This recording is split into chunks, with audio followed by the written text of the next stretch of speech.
Hello, everyone, and welcome back to Vet Chats, where we help veterans share their awesome stories and help make the veteran community a better place. I hope you'll stay tuned to hear how this generation is continuing their service. Also, Vet Chats is now available on Race Across America Radio. We will be played Mondays at 9 p.m. and Saturdays at 3 p.m. They have a ton of great veteran content that I know you'll appreciate. You can check them out at their website, the Odyssey app, or iHeartRadio. Hello, everyone.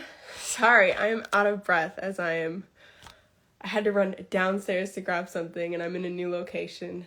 I am upstairs because the Eagles game's on, and of course, I can't be in my office with my husband screaming in the room next to me because they're currently losing to the Cowboys, if you haven't been keeping up. So yeah, I hope you guys enjoy this view. A little Christmas action going on. Hello, everyone. How's everyone doing? I hope you all had a lovely weekend. All right. Okay. So my guest has joined. I'm excited to welcome back Tyler of Back Asthma Solutions. He has an incredible account. I'm sure a lot of you guys also follow him. He's like the expert when it comes to mental health and all of that. So that's what we're going to be talking about tonight. A lot of mental health tools, tips, and a lot around the transition period. So I know there's a lot of pain points that we can discuss. So if you have anything along those lines, please feel free to drop a question, and let's get Tyler on. Let's have someone else talk so I can.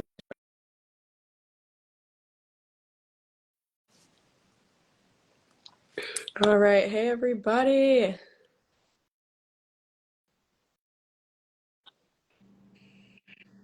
Hey, Tyler. What's up? How you doing? Good. Can you hear me okay? Yep, sounds good. Do I sound good? Yeah. Awesome. First things first, I am not the mental health expert yet. For anybody that's watching this, I'm still in school to become a shrink, so I am not an expert. I love the transparency there. Yes, that's important to note. Yeah, not the expert, but you are someone who's worked in this community and is working in this community. So yeah, I think we have a lot to talk about. Tyler, did you want to introduce yourself real quick? Just a quick background for those watching. Yeah, so obviously, for anybody that doesn't know who I am, I run Back Asthma Solutions. That's the name of the page for right now. And it is geared towards mental health subjects for the military community primarily. I was in the Marine Corps for a few years, so that's where a lot of my aesthetic and everything comes from, but all the topics I talk about apply to the majority of the people. And yeah, let's get started. Awesome, cool. So yeah, I just kind of wanted to get into it right away. Actually, let me grab my notes here. So we're going to talk about transition, and there's a lot of pain points there.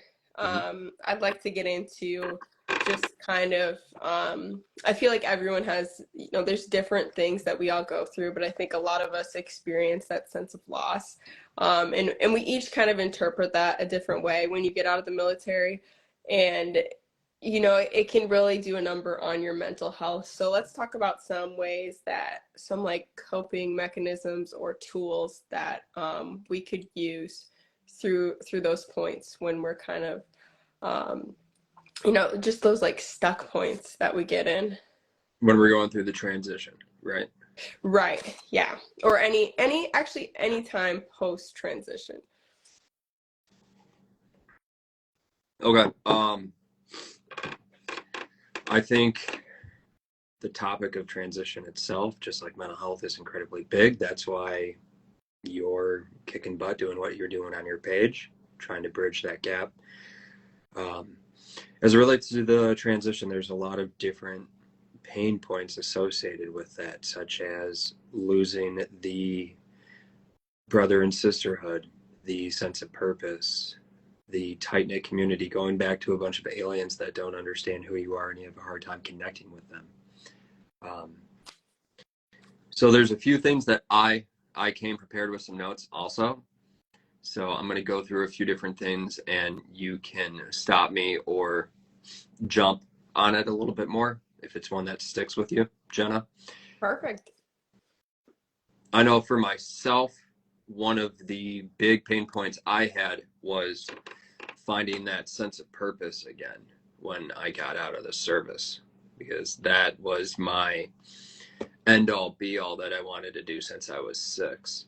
And getting out sooner than I anticipated, I was lost and I didn't know what to do. Um, One thing that I like to communicate with people, either in a one-on-one setting or through the posts when I do share a post on this, is that sense of purpose. And the way I refer to it is a sense of purpose wheel. And within that, something that I talk about is figuring out answers to 5 different questions that are easier said than done, of course, because nothing in life that's worth having comes easily. So, what do you love? What are you good at? How can you continue to serve in some capacity? Do you have a community in your life now? Because we all lose the intimacy that we had, and we can recreate it in another way. And how can you make a living? A lot of people that I've talked to about the transitioning coming out of this service, they feel that their sense of purpose was being a Marine, being a soldier, being a whatever. And it's so much more than just that title. It's that community that we had. We all wanted to serve in some capacity. We all enjoyed aspects of our jobs. We all had the shitheads that we had to deal with 24/7 that we learned to love. And when we got a paycheck, we had all these different factors that went into that. And then being able to break that down when you get out, that takes time, and that is imperative for us to begin to set the appropriate path for us to live. Moving on from that one, because I could talk on that for hours. Right. Of course, the VA, if applicable, I know that can be a beast because it's a huge system, just like the military, and all of us have to be able to advocate for ourselves and what we need, reach out to the community if we need help with something or don't know how to navigate something. Mental health support outside of the VA, because some people don't want to go to the VA. Organizations like Headstrong, Cohen Veterans, there's plenty of them that I post about that provide services outside. And the big reason why I talk about all this with the transition, when I got out of the service, I was married, I have kids, and I believed that it was my responsibility to take care of my family. Happy wife, happy life at that time. So I buried myself in work, and I didn't tend to anything that I needed to do. Because one thing that a lot of us can struggle with, and I'm not talking mental health, is we don't always give ourselves permission to breathe and to relax and to check in with ourselves, because all of us are mission oriented, focused on accomplishing something. And if we have a family, we have to tend to them. If we have physical or mental issues, we have to tend to those things, and we might not give ourselves a chance to just take it easy for a little bit. Right. So let's stop right there. I think that's a great point. So yeah, we're always focused on we're focused on that next step in surviving a lot of time. What are some tools to remind ourselves to just take that step back and kind of just reorient ourselves to what's going on and really do like a self evaluation on ourselves. First and foremost, we got to figure out what hurts. Physically is usually easier than mental. We might think everything's fine upstairs because we're all human like that. But how is my stress? How am I sleeping? Do I get pissed off with the peasants that I work with? Is my boss being a prick all the time and we're constantly going at it? There's little indicators out there where we can see if maybe something's going on upstairs, so to speak. I think through the transition process, just being able to get back to like the boot camp basics in a way, making sure that we're getting enough sleep, eating enough, moving our bodies, Mental health, yeah, it's talked a lot. It's talked about a lot nowadays, but mental health is one aspect of who we are as a person, and that's why there's so many pages out there that talk about different things like fitness and diet and sleep and all these different things, because therapy is a tool that not everybody needs and not everybody wants. I'm not going to say everybody has to go to therapy, but there's a lot of other things that are going on in our lives that can help an individual. Right, right. And so, um, so a lot of times we kind of almost lie to ourselves or just, it's hard to be honest with yourself, especially when you're like, I don't have time for that. Like, I don't have time to focus on myself right now. Yeah. So we kind of will check in with ourselves, but we're not doing a thorough job, and we're kind of just, you know, say, okay, yeah, like maybe I've been drinking a little more than usual, but But it's not a big deal. How do we be more honest with ourselves? we got to What is check a our, good temperature read on ourselves to do? we need to check our egos. We need to understand that the military does a great job at softening our ability to be empathetic with others, to know when there's something wrong with us.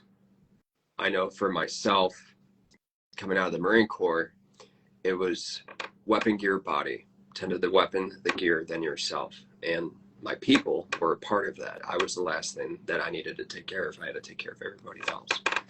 So just being able to check in with who we are and understand that we are not what we were. Like, yeah, once a Marine, always a Marine, all that fun stuff. But like, I can't operate the way I used to. And people need to have the ability to just truly be honest with themselves and not try to embody I call it the 1950s mentality of shoving that shit down on the emotional flak jacket and just keep on keeping on living the dream. Mm-hmm. Because I know, like, for myself, I've lost a lot of friends. I've had a very bad transition that I had to come out of, and a lot of that was due to the fact that I wasn't weak and therapy was a joke, and Right. so many others have been through so much worse than I did. So why would I complain about my problems when I have a family to take care Right. Yes. Yeah. And that mindset, I think a lot of us, I know I felt like that too. It took me a while to say, hey, maybe I should get help, maybe I'm the one, not it doesn't mean you're weak. It just means that it's I think it takes a lot of courage to reach out to get help. So kind of going off of that, how do you know it's time to get help, and how can you feel more comfortable reaching out for help? of? I think it's always time to reach out for help in general. I think knowing it's time is a little too late. Everything that we did in the service, we were trained and taught how to do it. And that mentality has to continue. No one, no, I can't say it that way. I have to say it differently. If you get out of the military and have this expectation that you're going to figure it all out, how does that mentality apply for when you join the military? And I know that might sound a little stupid for anybody that's listening, but like, I had to reach out to people to help me get on my educational track. I had to reach out for mental health support. I had to reach out for physical rehab support and fitness and diet and all that, how to clean up my sleep. And we were so used to being with one another on a daily basis, we have to apply that mentality today, and not just with military folk either. And a lot of people can forget that, or be like, civilians won't understand the experiences I went through, or I can't relate with them, or anything like that. And locally, I'm friends with 2 veterans in the local area. The rest of my friends here are civilian. Most of my military friends are across the country. But at the same time, like for me, when I went through my divorce and moved back to my hometown, the most important thing for me was my fitness, being able to move my body, especially when I was dealing with something like a divorce. So I found a local gym and I connected with the owners. I signed up and I started planting those seeds of friendship, and I consistently worked on them to grow them to the friends that they are now. And again, I did not serve in the capacity that you did, Jenna, but I know, like, for me, there was a lot of us that could always contact one another with a radio or a cell phone if we were in California.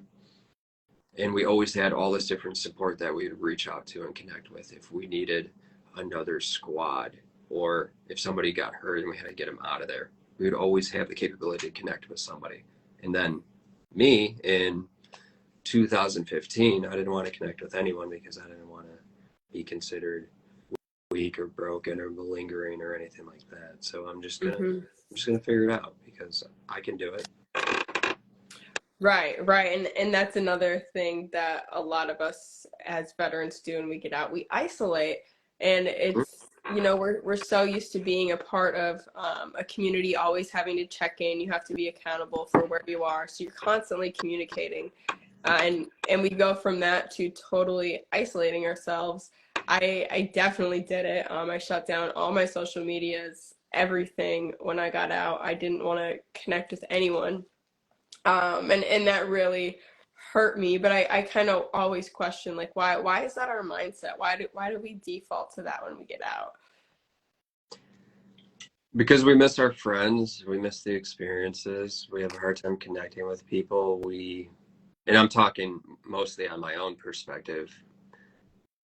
I came from this level of focus and discipline and mission accomplishment to people that were bitching about when their lunch break was. Like, that drove me through the roof, the things that people would complain about. Mm-hmm. I couldn't share my experiences with my ex-wife. She couldn't get it. She would have thought there was something wrong with me. My family didn't understand I was the black sheep in the family, the ugly duckling that joined the military. And then I was dealing with, like, my issues, and I didn't want to share that with anybody. I didn't want to be a pity party, I guess would be the term. And it's very easy for us to not want to connect with people because we come from that level of intimacy, that tempo, that momentum that we're working, to a slower paced lifestyle where mistakes are more welcome in a lot of jobs. Yep. A lot of the close friends are gone across the country. It's hard to connect with them. They're starting families or they're dying still. And that makes you not want to connect with them too, because that's a risk by itself. Yeah. I'm looking at my notes as we're talking. No, And you're that's just good. and that's just the thing with isolation as it relates to the transition. Of course, throw the mental health factors into it, where if you're depressed or if you are dealing with post-traumatic stress, anything like that, you might not want to socialize to begin with. You might want to be a hermit. And it's, again, like, it goes back to a lot of everything that we've talked about so far, in the sense that we have to move our bodies. Every single one of us has the time to work out in some capacity. We all do that. Mm-hmm. We can all go to the gym. We can all go on a walk, something. Our diet, our sleep, our hydration, all of those things matter. And going back to that sense of purpose thing, what kind of shit do you love now? Like, for me, I hate writing papers currently. I like to read books that have nothing to do with mental health. I like to watch movies. I'll slay bodies on some video games. I like to fish, draw, go to the movies, go out to eat, rock climb, photography. There's lots of different things I like to do. And when I go to places consistently, I make that effort to connect with someone because of that location. Like, hey man, I've seen you at the gym a couple times. What's your name? No, I'm not hitting on you. I'm just trying to be your friend. But Right. a lot of people now also, as many of us know, struggle with connecting with people, just in general, especially after what happened these last 3 years. So being able to connect with people, we all need that. And the military community, we are the pillar of excellence on so many things. Like if you look at what happened with COVID, so many people had to shut in and isolate. That's something a lot of us have already experienced, and we can instill what we've learned with the rest of the world as it relates to those things, how we've come out of our own mental firefights. Because a lot of civilians have struggled the last 3 years, and this is almost what sets us up in a way.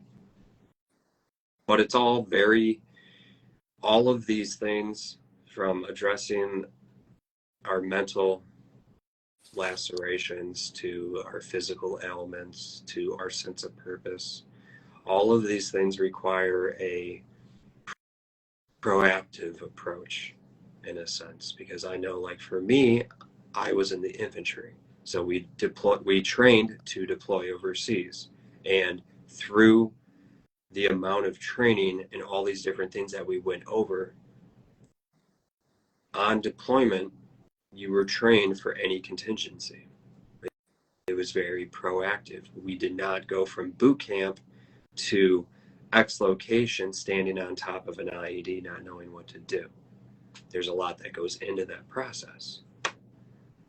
Same thing applies to now. If we are living reactively, making comfort-based decisions on things to make life easier, we're going to end up on that mental firecracker, or we're going to get sick, or we're going to be fixated on just going to the gym, and then God forbid you break your leg, and then you're SOL because you can't go to the gym and do leg day.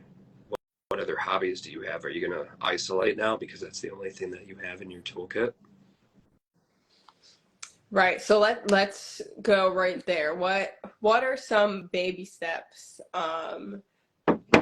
that you can take maybe, and I feel like when you're in that point, a lot of times when you're isolating, people, you'll hear from like friends or family that have known you, like you're different or what's going on, or you'll hear something like that, but you want to be in denial, like no, like I'm just not feeling that anymore. I don't want to go here anymore. So what's a small step that people could take to kind of get outside that? Through a proactive approach, don't be disrespectful to the people that you care about, your friends and your family. And what I mean by disrespect is, if you are in a friendship, a relationship, anything of any capacity, be authentic and real with who it is that you're talking to. I think that's the most important thing, because we always want to hear how, oh, Jenna, you got that promotion. That's awesome. Congratulations. But like, how you doing, man? You were a little quiet online last week. Are you doing okay? Like a lot of people don't want to dive into the uncomfortable shit, because we all had that time years ago when we all knew everything about one another. So the first step is being proactive in our relationships of any capacity, knowing those ins and outs, making that deliberate effort to connect with a couple people a week, just for a checkup, if anything, but making that a part of your weekly habit in a sense.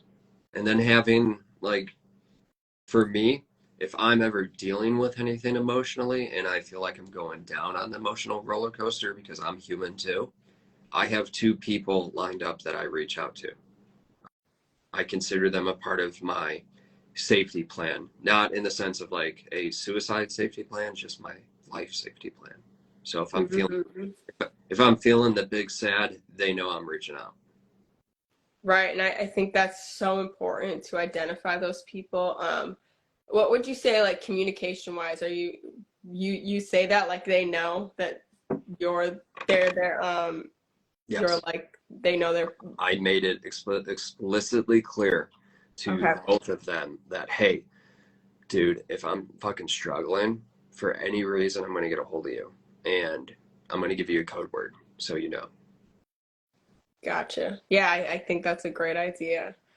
Just to be, and if you're listening to this and you're about to get out or you're in that spot, I think there's nothing wrong with telling those people, hey, this is going to be a tough time for me. I'd like you to be someone that I can reach out to. I think that would be such a great idea. Um, so that's kind of You want to jump into the big subject? yeah, let's do it because this is going by fast already. Okay. Go ahead and start it off. All right, so how could we join together as a community? I know you just talked about reaching out and checking in on people, but how can we combat suicide together as a community? Okay. So, first and foremost, for anybody that's watching this live or anybody that sees this later as a post, I don't do trigger warnings or any shit like that. This is a topic that affects all of us. Um, First and foremost, it's important to recognize that suicide is an incredibly complex subject, and it's a painful one too, because free will sucks. No matter how much is out there, sometimes people can make their own choices. And I know that's a hell of a way to start this conversation, but it's a painful thing that's true. Be that as it may, going back to that proactive nature and not waiting until you're standing on that firecracker, that's where all these notes come into play. So there is obviously a plethora of organizations out there that address mental health, PTSD, suicide, the transition, all that different stuff. But people keep dying, and we don't know what to do about that as a community. I think first and foremost, we must all recognize that we all have social media. We're on this call right now or watching this. And one thing that I regularly remind people that they can do is share an aspect of their story. Now, I understand people don't want to talk about that divorce they went through, or or that they thought about taking their life, because that's incredibly vulnerable. And I don't expect everybody to share that, of course. But what I understand as a human that's experienced a lot of pain and as an eventual therapist in a few more semesters, we all experience problems in our lives of any capacity. When I got meritoriously promoted to corporal, E4, imposter syndrome, instantly. How did I overcome that?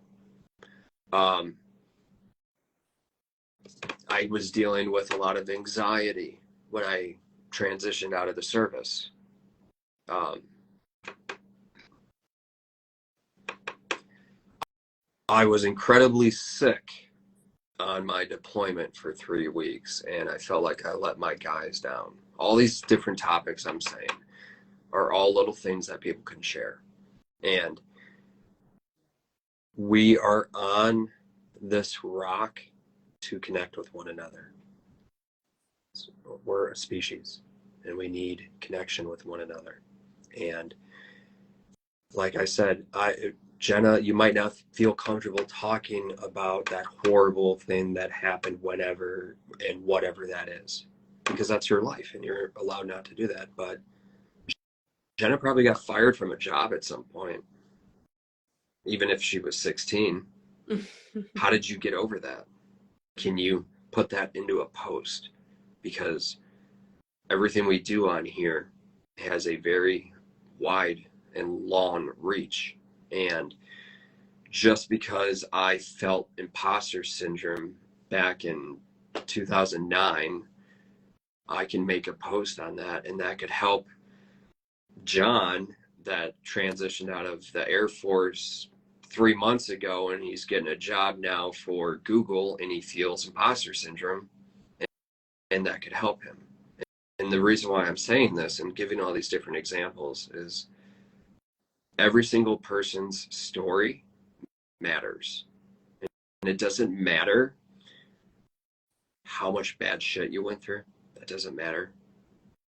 The person and the fact that they're here is what matters. And being able to share parts of yourself can help someone.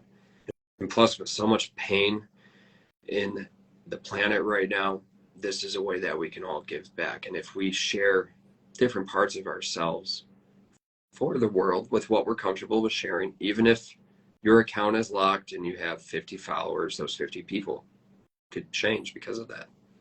Mm-hmm. And because so many of us are on social media and so many of us love to doom scroll, as in this shit for hours, because I know a lot of people do that. Why not flood the space with some more stories? We can have the awesome Gucci gear photos and all that stuff, or the bikini pictures and stuff, whatever. But like, how about some stories also? And I know a lot of people do it, but it takes a village. This is a lot of bucket work we have to do as a community. But this is the biggest thing. This is the biggest monster that we can all directly influence, because I know I've gotten a lot of messages from people thanking me for posts that I've made and helping them get into therapy or help them talk about whatever. But that's what it takes from all of us. And I know, like for me, when I was at my worst, I hated sleeping because sleeping was a risk. I think I was using Facebook at that time. So Instagram wasn't really big yet. But a lot of people sleep like shit or are on different coasts or different countries. And a lot of people scroll. So every now and then I'll make a post dedicated to the 2 a.m. reader. Just with little reminders on shit like this. Mm-hmm. Because we need this, because we're all human and bad stuff happens to every single one of us. And we need the community just like we did years ago. But at the same time, besides all of us making posts and things like that, this goes back to everything else that we've been talking about. We have to be able to do our best to connect with the ones we served with if we choose to, or connect with the community as a whole if we want to, like you and I are doing right now. I never served with you. And the civilian side. I used to hate the nasty civilians because they were lazy and didn't understand who I was and stuff. And I love my friends that are civilians now, because different worlds, different lives, not tainted in certain ways like we are. And it's a breath of fresh air, especially when we're talking to people and sometimes they complain about stuff and we're like, God, that's stupid. But like to them, that's a big thing. And like when my friend starts complaining about something, I have to remind myself, like, yeah, those are the worries right now. We're not worrying about the big stuff. Mm-hmm. Right, and that takes time. Yeah. Because I feel like even that was like my automatic thought when I didn't get along with someone or I felt like I'm outside the crowd or whatever. That was my first default, was like, well, they don't know what it's like to be on deployment. They don't know what it's like to wear a uniform working 12-hour shifts. You know, like that was what I thought, like why I didn't get along with people. And that takes time. So even if you are in that right now, you know, slowly, like Don't expect people to be 15 minutes early and then lose your shit if they're not. Don't do that. right. It takes time, and hopefully you can get to that place of understanding.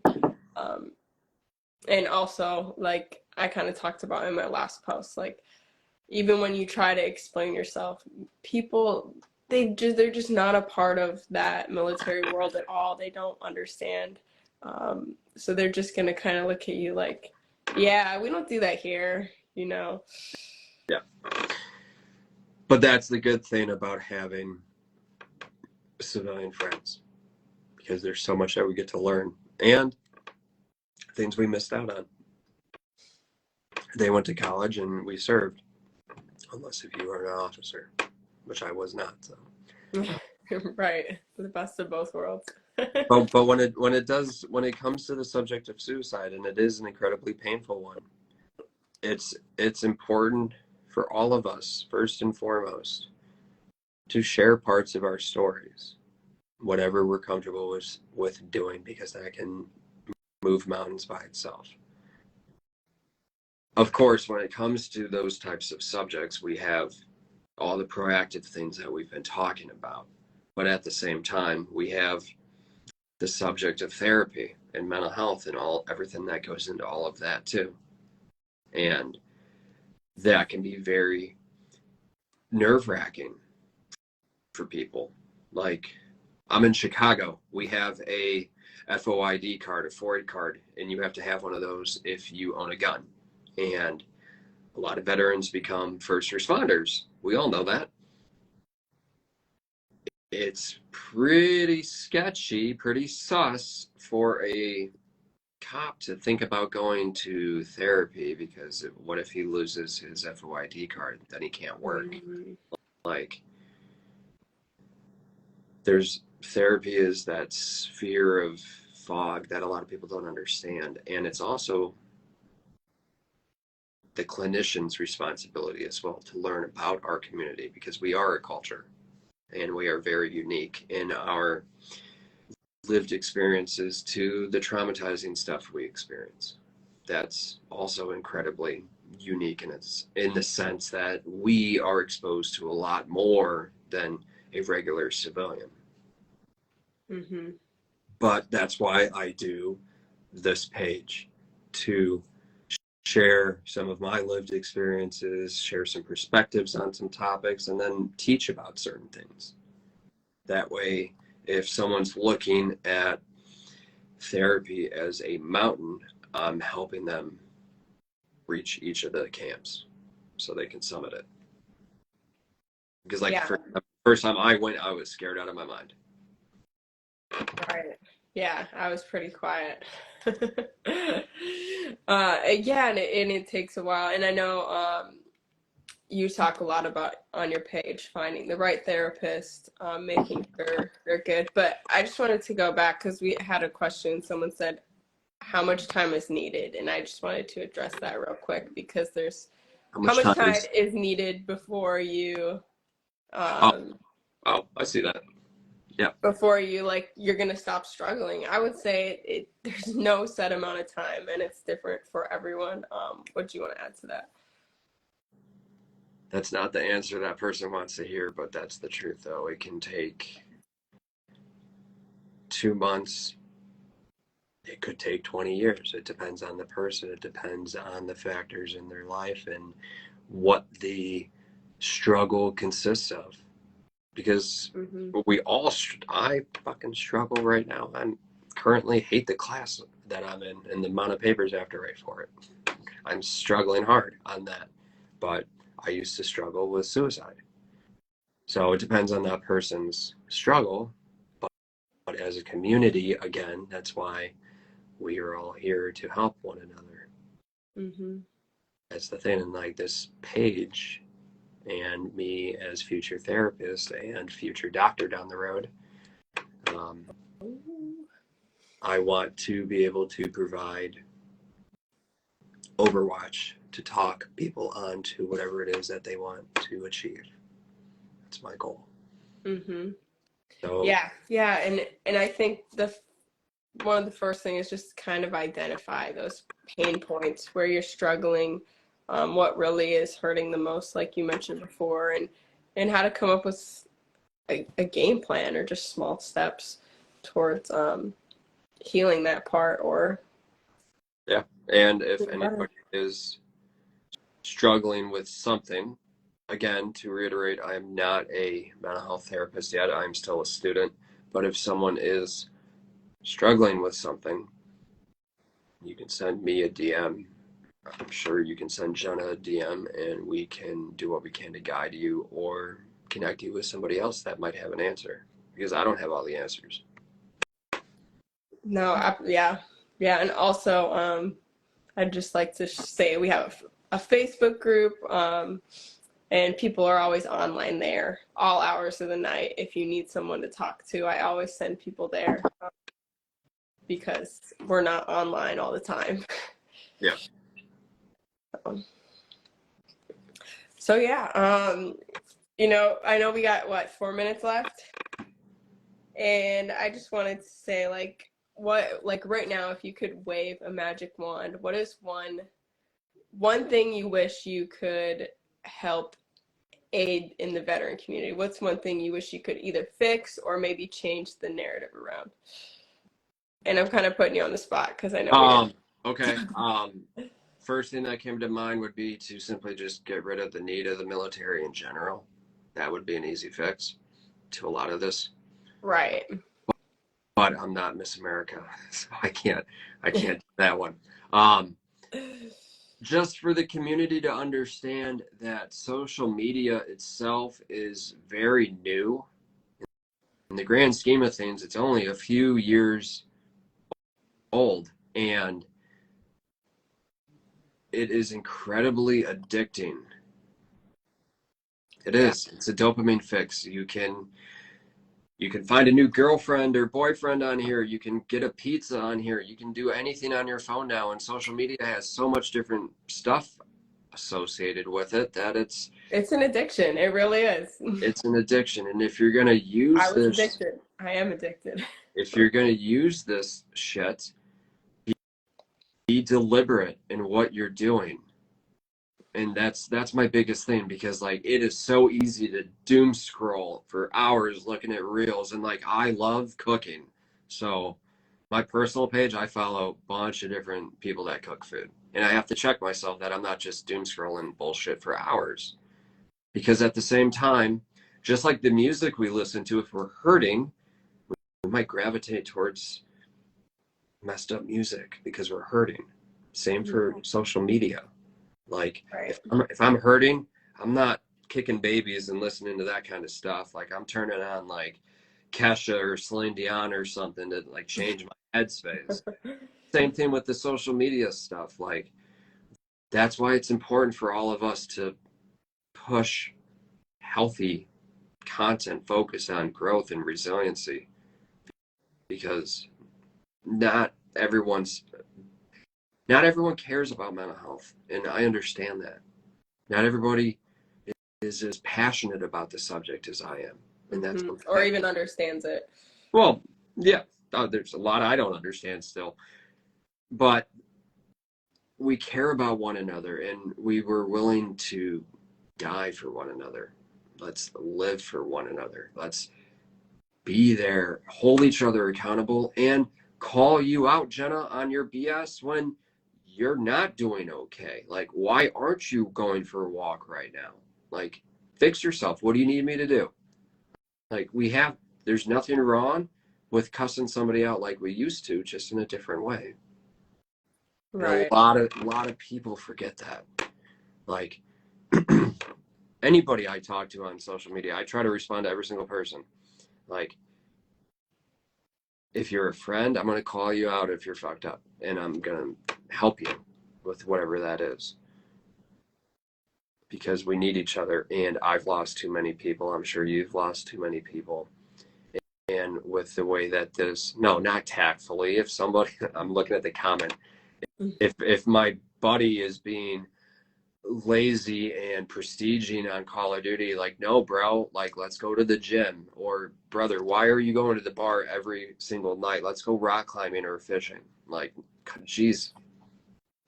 Because I try to think proactively on this, because I used to love to drink. Mm-hmm. I used to be a shit show, and that's why I struggled so bad. But Right, I care about my people. but there's also those people you call out and then they just stop talking to you. Which is okay, because I can't save anyone. Even as a therapist, I can't save anyone. And I can't tell anyone what to do. Right, Like, and you're not saving them. As a therapist, I can't tell anybody what to do to begin with. Mm-hmm. And as a friend, like, I don't want to tell you what to do, Jenna. I can present some really pristine looking doors that you might want to walk through. But if you choose not to, that's on you. Mm-hmm. Yeah, and I think that's something I had to get over a lot, because I would not say things to people because I didn't want to push them away, or I didn't want to lose them as a friend. But you're right. You're not helping them if you're just lying to them, or not And putting them in their place or helping them out. And that's life, and that's what we have to understand, that if we're there for our people, we have to be there for them and be real and authentic and vulnerable and accountable, and also don't have a mentality of any form of entitlement whatsoever. That's another big one, because we are not drafted. We all volunteered. None of us are entitled to anything. Yeah. Except to live the life that we deserve, which requires us to work our tails off for whatever that looks like. Yep. Yeah. Absolutely. So we are up on time. Yeah. Tyler, I think this was really beneficial and a great conversation. I know you have a great page, and it's just the Instagram page, right? Yeah. I don't play with any other social media. Nope, not just all eggs, one basket. I love it. And so really, if you haven't checked out Tyler's account, just scroll through there one day. There's so much great information. And the way he breaks it down, it's such a great tool for our community to be able to relate to. So, Tyler, is there anything else I can help you share tonight? Oh, it's backwards. I know it's I backwards. am a ray of fucking sunshine. That's all I got. Thank you, everybody. Jenna, have a good night. Yes, absolutely. Thank you, everyone who joined the live. It was great to see you all. And if you're catching the replay, I really hope you enjoyed this, and I hope this helped you out. And thank you, Tyler, for joining. I hope you guys all have a great week. Bye.